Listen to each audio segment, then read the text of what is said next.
நம் கர்த்தர் ஜீவிக்கின்றபடியினாலே அவருக்குள்ளாய் நானும் நீங்களும் ஜீவிக்கின்றவர்களாக இருக்கின்றோம்.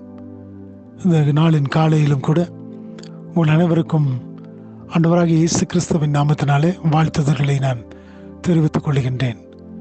நிச்சயமாய் நானும் நீங்களும் அவரை தெய்வமாக கொண்டிருக்கின்றபடியினாலே பாக்கியம் பெற்றவர்களாக இருக்கிறோம் என்று சொல்லி வேதம் சொல்லுவது போல, இந்த நாளின் காலை வேளையை துவங்கியிருக்கும் பொழுது அவரை நாம் தெய்வமாக கொண்டிருக்கின்றபடியினாலே, அவர் மீது நாம் நம்பிக்கை வைத்திருக்கின்றபடியினாலே, அவர் நம்மை ஒவ்வொரு நாளும் தம்முடைய சித்தப்படி வழி நடத்தி நம்மை பாதுகாத்துக் கொள்ளுகின்றார்.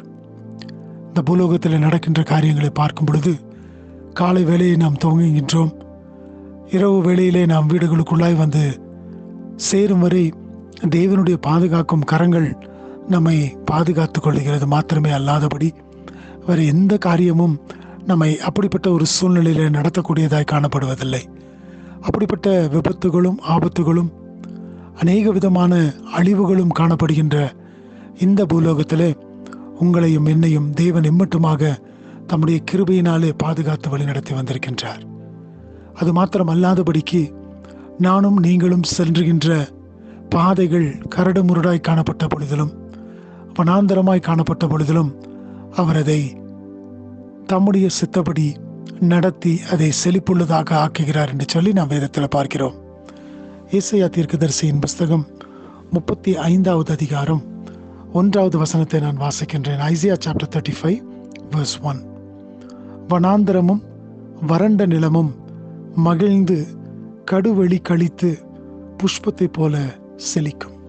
எனக்கு பிரியமான தேவச்சனமே, இந்த இடத்துல நாம் வாசிக்கின்றோம், வறண்டு போன ஒரு காரியம் அவைகள் வனாந்தரத்தை போல காணப்படுகிறது. ஆனால் தேவனுடைய பார்வை அல்லது தேவனுடைய சித்தம் அதை மாற்ற வேண்டும் என்று சொன்னால் அது எப்படிப்பட்டதாய் ஆகிறதாம்? வறண்ட நிலமும் மகிழ்ந்து கடுவெளி கழித்து புஷ்பத்தை போல செழிக்குமா? புஷ்பம் எப்படியாக ஒரு நீருள்ள இடத்துல நன்றாக வளருமோ அதுபோல அது வனாந்தரமும் அது அவாந்தர வெளியாய் வறண்ட நிலமாய் காணப்பட்டாலும் கர்த்தர் அதை நோக்கி பார்ப்பார் என்று சொன்னால், கர்த்தருடைய கிருபை அதன் மீது இருக்கும் என்று சொன்னால் அது அப்படியாய் புஷ்பத்தை போல செழித்து வளரக்கூடியதாய் காணப்படுமாம். எனக்கு பிரியமான தேவச்சனமே, இந்த நாளின் கால வேளையை துவங்கி இருக்கும் பொழுது அநேக வறண்டு போன காரியங்கள் நிமித்தமாய் நீ சோர்வடைந்திருக்கின்றாயா? நீ ஒன்று மாத்திரம் கர்த்தரை நோக்கி நீ சொல்ல வேண்டியது என்னவென்று சொன்னால், ஆண்டவரே, நீர் என்னோடு கூட இருப்பீர் என்று சொன்னால் இவைகள் எல்லாவற்றையும் வறண்டு போன அல்லது காய்ந்து போன கடு வெளியை போல காணப்படுகின்ற காரியங்களாய் காணப்பட்டாலும் என் தேவன் எல்லாவற்றையும் புஷ்பத்தை போல மாற்றித்தர போதுமானவராய் இருக்கின்றீர்.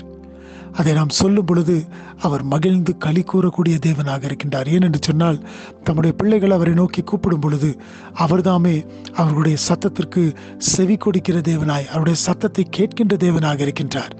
எனக்கு பிரியமான மகனே, மகளே, அருமையான சகோதரனே, சகோதரியே, இந்த நாளின் காலவேளை துவங்கி இருக்கும் பொழுது உடைய சூழ்நிலைகள் எப்படிப்பட்டதாய் இருந்தாலும் தேவனுடைய கரங்களுக்குள்ளாய் உன்னை ஒப்புக் கொடுக்கும் பொழுது அவர் எல்லாவற்றையும் புஷ்பத்தை போல செழிப்புள்ள ஒரு நிலமாக மாற்றித்தர அவர் போதுமானவராக இருக்கின்றார். அவருடைய கரங்களிலே இந்த நாளை நம்ம ஒப்புக் கொடுப்போமா?